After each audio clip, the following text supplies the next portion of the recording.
గురజాల జగన్మోహన్. మా చిత్తూరు జిల్లాలో జిఎస్టికి సంబంధించిన ఆఫీసులన్నీ తిరుపతి జాయింట్ కమిషనర్ ఆఫీసులు తరలిపోతుందంటూ వైఎస్ఆర్సీపీ పెద్ద ఎత్తున ధర్నాలు చేయడం చూసాము. యాక్చువల్ గా 2024 మార్చిలోనే వారి ప్రభుత్వం ఉన్నప్పుడే ఈ జీవోనిచ్చి ఆ క్లస్టర్ గా తిరుపతికి అన్ని ఆఫీసులు షిఫ్ట్ చేయాలనే జీవో ఉంది అధ్యక్ష.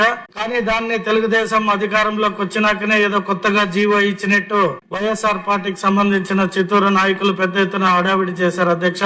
అది ప్రజలందరూ కూడా అర్థమయ్యే విధంగా జీవోని ఇచ్చేసాము. ముఖ్యంగా మా జిల్లాకి ఇక్కడే మా అగ్రికల్చర్ మంత్రి వర్యులు అచ్చెన్నాయుడు గారు ఉన్నారు. ఫస్ట్ టైం కాదు, సెకండ్ టైం కూడా మామిడి రైతులకి 4 రూపాయలు గిట్టుబాటు ధర కావాలని అడిగిన తక్షణం ముఖ్యమంత్రి గారి దృష్టిలో ఉంచి మా మామిడికాయ రైతులకి 4 రూపాయలు ఇప్పించడంలో మా మంత్రి వర్యులు దాన్ని ముందుకు తీసుకెళ్లి ఇప్పించినందుకు వారికి సభ ద్వారా ప్రత్యేక ధన్యవాదాలు తెలియజేసుకుంటున్నాం అధ్యక్ష.